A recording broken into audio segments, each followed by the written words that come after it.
By smoothing out his star's rough edges, Gordy succeeded in making them acceptable to white, middle-class America. At the same time, he invented a whole new approach to pop fashion, a hybrid of funky elegance. But as the 60s wore on, their shiny suits and beehives became an endangered species. For the times and the styles, they were a-changing.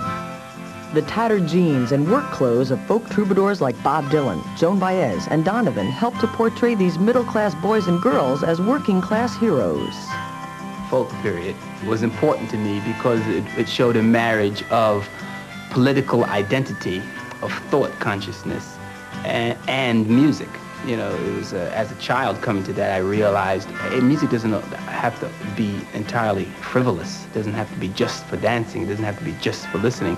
It can be thought-provoking. So the fashion of that folk period was very important. I think it was hand in hand. I think it was extremely important to the kids because it was a way of them showing face value that they belong to that group of rebels. And unlike today, they were not rebels without a cause. They were rebels with great causes. And the look went hand in hand. You couldn't divorce the look. There was a look. Yeah, you couldn't divorce the look from the thought. There was a look. You know what I mean? The folk singers, they all sort of had that same They had that look. They had that rebellious, look at me, I'm an outsider, I'm an individualist, and I'm proud of it. The long Look hair, at me, I got a flowing whole garment. T-shirt. Yeah, it was great. I got faded out jeans. It was great. For many, the folk scene would be no more than a stopover on the way to pop stardom. Even Cher did her time as a folk rocker.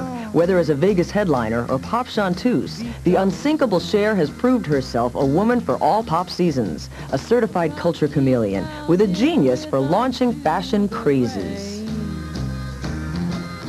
No, I think that Cher definitely is a trendsetter.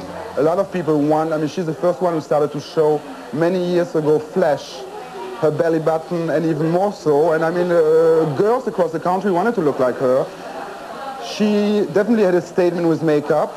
She was going heavy on the eyes, using incredible colors. And I think women definitely copied her, even hair-wise too. Cher to me is a trendsetter.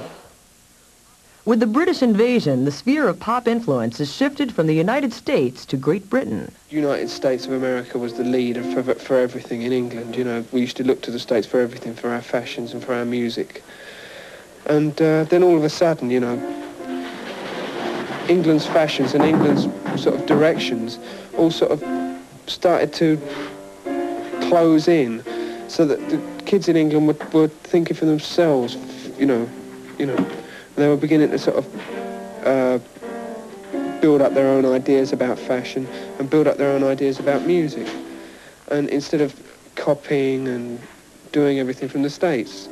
And the first thing that really figured, I think, was the Beatles' influence, you know, which I remember as a big lift in this country when the Beatles arrived, you know, with their sound and their image and everything. Is that a Beatle haircut you've got? Yes. How'd you work it out? Well, I just let my hair flop around until it's all messy. What do your parents say about it? They don't like it. And why do you call it that way? Because I like the Beatles. Brian Epstein took the Beatles out of their leathers and dressed them in less threatening schoolboy suits and their famous lapel-less jackets. I was influenced by the way the Stones dressed more than the Beatles.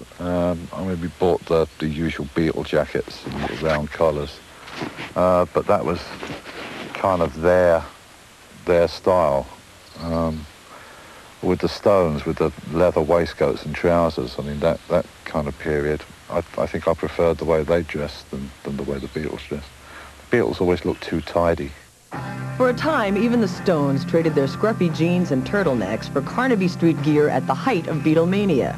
Carnaby Street became the center of the pop fashion universe. The mother of the Mini, designer Mary Quant, catered to the fab elite of swinging London. By linking fashion with the newness and hipness of the pop scene, she became as celebrated as the stars she dressed. Winsome child women in miniskirts and floppy hats suddenly invaded the exclusive world of high fashion, and the old standards of beauty and sophistication were turned topsy-turvy. It didn't take long for merchandisers to begin to exploit the youthful fascination with the new pop look. Stores were flooded with mop-top wigs, pointy boots, miniskirts, and Carnaby-style gear. Even the Beatles got into the act with the opening of their Apple boutique. Carnaby Street became synonymous with groups like the Beatles, the Stones, and the Who. The Who sported continental suits and desert boots in the hope of attracting a following from the thousands of fashion-crazy London mods. We were kind of fake, you know. We were a manufactured mod band, so we didn't really actually get into the clothes. We just copied what our audience was wearing. When I was at school, I remember everybody kind of... I live in the north of England, and part of the whole kind of cultivation of your own personality was how wide was your lapel. It had to be right to, you know, the nearest, you know, millimetre or something, and the cuff on your trousers, I mean, how pointed were your shoes, and this sort of thing. And all that kind of defined which kind of group you belonged to, whether you were a mod or a rocker. The clothes were important performing-wise because you had to feel good on stage. You know, you had to feel in some way superior to the audience. I think that the mod thing that we went through, we felt like one of the audience, which wasn't very good for our egos. We spent so much time on stage playing for them that we didn't actually sort of get into sort of what they were about. Pictures of it made my life so wonderful. Pictures of Lily helped me sleep at night.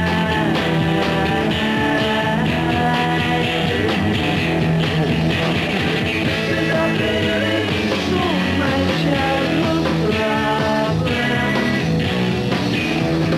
Pictures of Lily helped me feel alright.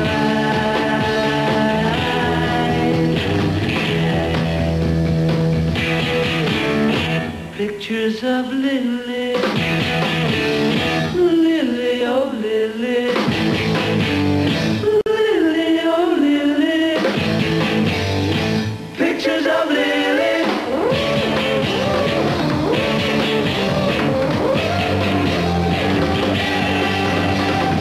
And then one day things weren't quite so fine.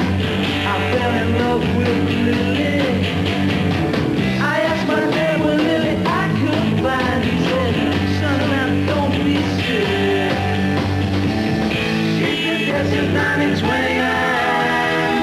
Oh, how I cried that night. If only I'd been born in Lily's time, it would have been alright.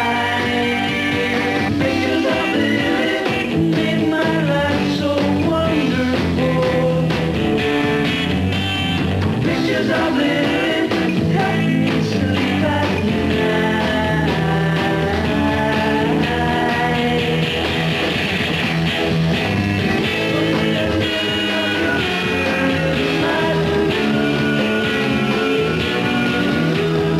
And I ask you, hey mister, have you ever seen pictures of Lily? I suppose we were flamboyant and outrageous. I know in the beginning, when we were going through all these clothes changes, we were very arrogant about the way we looked and the way we sounded. We thought that we dressed differently from everybody and we played differently from everybody. The trendy gear worn by the Beatles, the Stones, and the Who was outrageous, but that didn't stop millions of teenagers from imitating the look. Their influences on pop fashion would span the decade, sparking an explosion of color, fantasy, and fun. More rock influences, fashion, and style after these messages. In 1967, brought with it a new kind of fashion whimsy.